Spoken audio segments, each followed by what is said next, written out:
आज सुनिए संकटा माता की व्रत कथा। एक बुढ़िया माई थी। उस बुढ़िया का एक बेटा था जिसका नाम था रामदास। रामदास धन कमाने के लिए परदेश चला गया। बुढ़िया अपने पुत्र के विदेश जाने के बाद बहुत चिंतित और दुखी रहने लगी, क्योंकि बहू उसे प्राय नित्य खरी खोटी सुनाया करती थी। इसलिए बुढ़िया प्रतिदिन चिंतित और उदास रहती और घर के बाहर स्थित कुएं पर बैठकर रोया करती थी। बुढ़िया का यह क्रम रोज चलता रहा। एक दिन कुएं में से दिए की माँ नामक एक स्त्री निकली और उसने बुढ़िया से पूछा, बूढ़ी माँ, तुम इस तरह बैठकर क्यों रोती हो? तुम्हें किस बात का कष्ट है? तुम मुझे अपना दुख बताओ, मैं तुम्हारे दुख दूर करने का प्रयत्न करूंगी। बुढ़िया ने उस स्त्री का प्रश्न सुनकर कोई भी जवाब नहीं दिया और रोती ही रही। दिए की माँ बार बार एक प्रश्न दोहराई जा रही थी और बुढ़िया इस बात से झुंझुला उठी। उस बुढ़िया ने दिए के माँ से कहा, तुम मुझे बार बार ऐसे क्यों पूछ रही हो? क्या सचमुच ही तुम मेरा दुख जानकर उसे दूर कर दोगी? बुढ़िया की बात सुनकर दिए की माँ ने उत्तर दिया, मैं अवश्य ही तुम्हारे कष्टों को दूर करने का प्रयत्न करूंगी। बुढ़िया ने दिए की माँ का ऐसा आश्वासन पाकर कहा, मेरा बेटा कमाने के लिए प्रदेश चला गया है। उसके पीछे मेरी बहू मुझे बहुत बुरा भला कहती रहती है। यही मेरे दुख का कारण है। बुढ़िया की बात सुनकर दिए की माँ ने कहा, यहाँ के वन में संकटा माता रहती है। तुम अपना दुख उनसे सुनाकर कष्ट से छुटकारा पाने के लिए प्रार्थना करो। माँ बहुत दयालु है, दुखियों के प्रति बहुत सहानुभूति रखती है, निसंतानों को संतान देती है, निर्धनों को धनवान बनाती है, निर्बल को बलवान और अभागों को भाग्यवान बनाती है। उनकी कृपा से सौभाग्यवती स्त्रियों का सौभाग्य अचल हो जाता है। कुंवारी कन्याओं को अपने इच्छित वर की प्राप्ति होती है। रोगी अपने रोग से मुक्त होते हैं। इसके अलावा जो भी मनोकामना हो वह सभी को पूरा करती हैं। इसमें कोई भी संदेह नहीं है। दिए की माँ से ऐसी विलक्षण बात को सुनकर बुढ़िया माई संकटा माता के पास गई और उनके चरणों पर गिरकर विलाप करने लगी। संकटा माता ने बड़े ही दयालु हो बुढ़िया माई से पूछा, बुढ़िया, तुम किस कारण इतने दुख से बार बार रोती हो? बुढ़िया ने कहा, हे माता, आप तो सब कुछ जानती हो। आपसे तो कुछ भी छिपा नहीं है।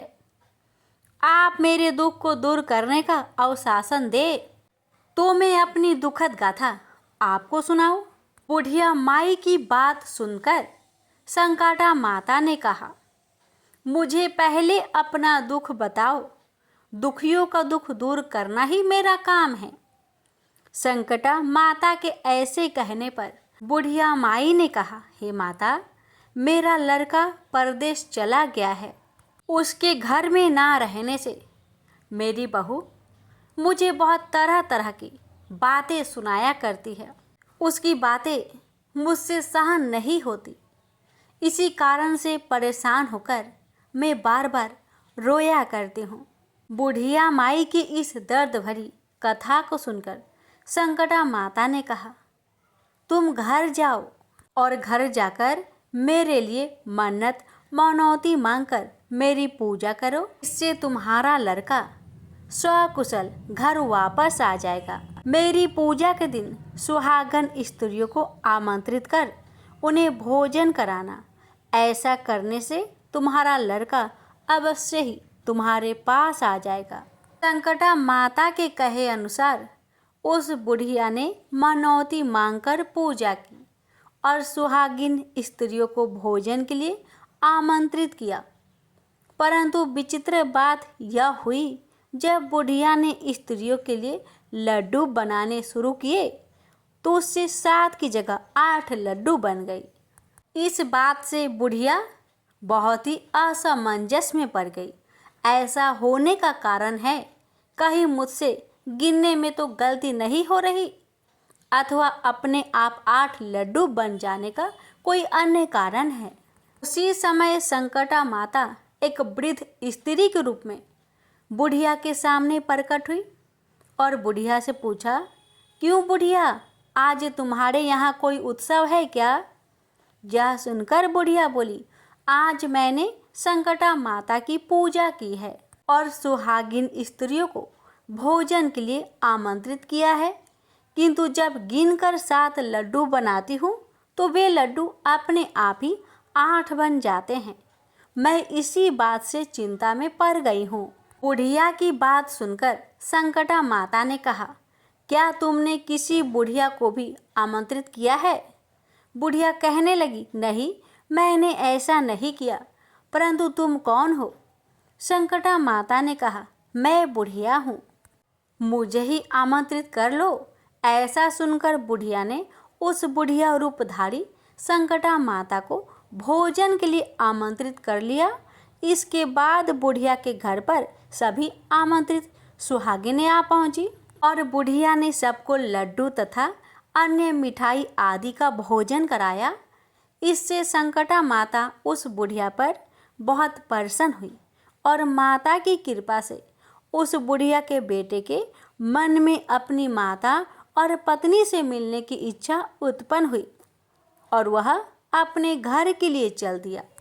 कुछ दिन बीतने के बाद वह बुढ़िया संकटा माता की पूजा कर सुहागिनों को भोजन करा रही थी कि किसी ने उसे उसके लड़के की आने की सूचना दी, लेकिन बुढ़िया अपने काम में लगी रही।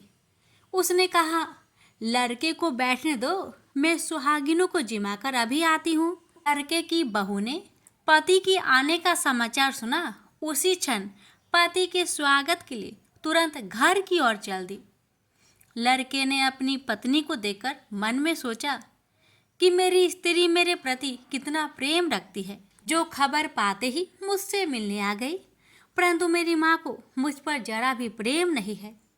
मेरे आने की खबर पाकर भी मेरी माँ मुझसे मिलने नहीं आई। जब पूजा का काम समाप्त हो गया, सभी सुहागिनें भोजन करके अपने अपने घर को लौट गई। बुढ़िया अपने बेटे से मिलने के लिए उसके पास पहुंची। माँ के आने पर लड़के ने पूछा, माँ अब तक कहाँ थी? माँ ने कहा, बेटा मैंने तेरी कुशलता के लिए संकटा माता से मनौती मांग रखी थी, उसी को पूरा करने के लिए सुहागिनें जिमा रही थी। संकटा माता की कृपा से उसका मन अपनी पत्नी से हट गया। उसने माँ से कहा, माँ या तो मैं यहाँ रहूँगा या यह रहेगी। बुढ़िया ने कहा, बेटा तुम्हें मैंने बड़ी कठिन तपस्या से पाया है, इसलिए तुम्हें छोड़ नहीं सकती, इसलिए चाहे बहू का त्याग भी करना पड़े मैं कर सकती हूँ। अतः लड़के ने अपनी स्त्री को घर से निकाल दिया। घर से निकलकर बाहर आई तो बहुत दुखी मन से एक पीपल के पेड़ के नीचे बैठकर रोने लगी। एक राजा उधर से जा रहा था। उसे रोता देखकर राजा रुका और पूछा, तुम क्यों रो रही हो? तब उसने अपनी सारी व्यथा राजा को कह सुनाई। राजा ने कहा, आज से तुम मेरी धर्म बहन हो, इसलिए रो मत, मैं तुम्हारे सभी कष्टों को दूर करने का प्रयास करूंगा। यह कहकर राजा उस स्त्री को अपने महल में लेकर आ गया। महल जाकर राजा ने अपनी रानी को सारी कथा सुनाई और रानी को कहा, देखो आज से मेरी यह धर्म बहन है, इसी महल में रहेगी और इसको किसी भी प्रकार का कष्ट नहीं होना चाहिए। राजा के यहाँ पहुंचकर कुछ दिन बाद धर्म से प्रेरित होकर रामनाथ की स्त्री ने भी संकटा माता का व्रत आरंभ कर दिया और संकटा माता के निमित्त सुहागिनों को भोजन कराने के लिए आमंत्रित किया। उसने रानी को भी आमंत्रित किया। जब सभी सुहागिनें लड्डू खाने लगी तो रानी ने कहा, मुझे तो रबड़ी, मलाई और स्वादिष्ट मिष्टान ही हजम होते हैं, यह पत्थर समान लड्डू कैसे हजम होंगे? ऐसी अवहेलनापूर्ण बातें कहकर रानी ने लड्डू खाने से मना कर दिया। कुछ समय बाद संकटा माता की कृपा से रामनाथ अपनी पत्नी को खोजते हुए राजा के महल में आया। वहां आकर अपनी पत्नी को संकटा माता की पूजा करते हुए देखा तो संकटा माता को हाथ जोड़कर प्रणाम किया और अपनी पत्नी से कहा, प्रिय, मेरे अपराध को क्षमा करो। पत्नी ने कहा, हे नाथ, यह सब पारबंध से ही होता है, इसमें आपका कोई दोष नहीं है। आप मेरे ईश्वर रूप हो, मेरे ही अपराध को क्षमा करें। यह कहकर दोनों ने विधि पूर्वक संकटा माता की व्रत कथा सुनी, संकटा माता की पूजा की। पूजा को समाप्त कर सुहागिनों को जिमाकर दोनों पति पत्नी अपने घर की ओर प्रस्थान के लिए तैयार हुए। जाते समय रामनाथ की स्त्री ने राजा रानी से कहा, जब मुझ पर दुख पड़ा था तो आप लोगों ने धर्म बहन बनाकर मुझे आश्रय दिया। यदि आपको किसी भी तरह की सहायता की आवश्यकता हो तो मेरी कुटिया में निसंकोच चले आइए। ऐसा कहकर दोनों पति पत्नी अपने घर चले आए। उधर संकटा माता के प्रसाद का निरादर करने के कारण रानी पर भारी संकट आ पड़ा। रामनाथ की बहू के जाते ही उनका राजपाट नष्ट हो गया। ऐसी विपत्ति में पड़कर रानी ने राजा से कहा, ना मालूम वह तुम्हारी धर्म बहन कैसी थी, उसके यहाँ से जाते ही सब कुछ नष्ट हो गया। रानी ने राजा से कहा, जाते समय वह कह गई थी कि जब मेरे पर कष्ट पड़ा था तब मैं तुम्हारे यहाँ आई और कदाचित तुम्हारे ऊपर कोई भी कष्ट पड़े तो तुम मेरे घर चले आना, इसलिए हम लोगों को उसके यहाँ ही चलना चाहिए। ऐसा विचार कर राजा रानी दोनों ही अपने धर्म बहन के घर गए। वहाँ जाकर रानी ने कहा, बहन, तुम्हारे जाते ही ऐसा क्या हो गया कि हमारी सारी संपत्ति नष्ट हो गई? हम लोग बहुत परेशानी में पड़े हुए हैं। रानी की बात सुनकर रामनाथ की स्त्री ने कहा, बहन, मैं तो कुछ नहीं जानती, मेरी तो सब करता धरता संकटा माता है, इसके अतिरिक्त कोई दूसरा नहीं। इसलिए मेरी राय में तुम संकटा माता से अपनी भूलों के लिए क्षमा याचना करो। उन्हीं की मान मनौती से तुम्हारा काम बन जाएगा। तुम्हारे सारे बिगड़े काम अपने आप सुधर जाएंगे।